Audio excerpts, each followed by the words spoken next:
দিন শেষে বন্ধুরা, আমি একজন নারী, আমি একজন মা। তার চেয়েও বড় কথা, রাত যত গভীর হয় আমার মন আরও তত যেন প্রশান্ত হয়ে ওঠে। আরও খুব গভীরতায় আমার মন কাউকে খোঁজে, কিন্তু দিন শেষে আমি কাউকে পাই না। বন্ধুরা, আমার সৎ ছিলে সজল, ও আমার জীবন একেবারে পাল্টে দিয়েছে। সজল আমাকে যেইভাবে নিজের করে নিয়েও আমাকে যেইভাবে আদর সোহাগ ভালোবাসা দিয়ে আমার জীবনটাকে ভরিয়ে দিয়েছে, তাতে আমি খুব খুশি।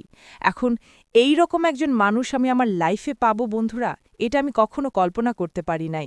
আজকে আমি অনেক বেশি খুশি, অনেক বেশি সুখী।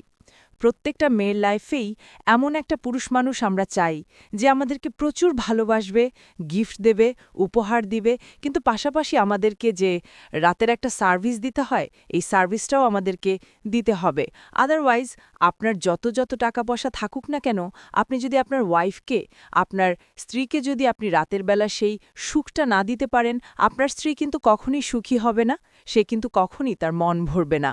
তো বন্ধুরা, আমি যাকে বিয়ে করেছিলাম, রবিন আমার স্বামী, সে আমাকে স্যাটিসফাইড না করতে পারলেও তার ঘরেরই সন্তান সজল, সে কিন্তু আমাকে একেবারে পুরোপুরি স্যাটিসফাইড করেছে।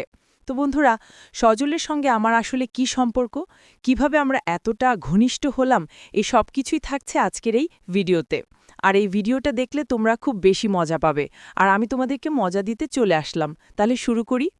বন্ধুরা, আমার নাম হচ্ছে শিলা। আমার বয়স বর্তমানে ৩৩ বছর। হ্যাঁ, আমাকে দেখে অনেকেই বুঝতে পারে না যে আমার এত বয়স হয়ে গেছে। অনেকে আমাকে বলে, আবু, কি বলেন আপনি, এটা আপনার এত বয়স? কিন্তু আপনাকে সামনাসামনি দেখলে তো একেবারে বিশ্বাস করাই যায় না যে আপনার এত বয়স। হ্যাঁ ভাই, আমি সত্যিই বলছি, বিশ্বাস না করলেও আপনাদেরকে যে বিশ্বাস করতেই হবে। যাই হোক বন্ধুরা, আমার যখন ঠিক ২৫ বছর বয়স, ঠিক সেই সময় আমার মা-বাবা আমাকে বিয়ে দিবে বলে তারা সিদ্ধান্ত নেয়।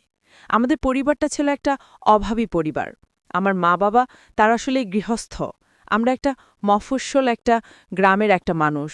দিন আনি দিন খাই যাকে বলা চলে। আমাদের সংসারটা খুব বিলাসিতা না, একেবারে নিম্ন মধ্যবিত্ত একটা ফ্যামিলি। কিন্তু বন্ধুরা, আমার মা-বাবা আমার ছোটবেলা থেকেই আমার সব স্বপ্ন তারা পূরণ করেছে। আমি বড় হয়েছি, আর আমার পরিবারটা ছিল আসলে খুব সচেতন একটা পরিবার। কোনো পুরুষের কোনো স্পর্শ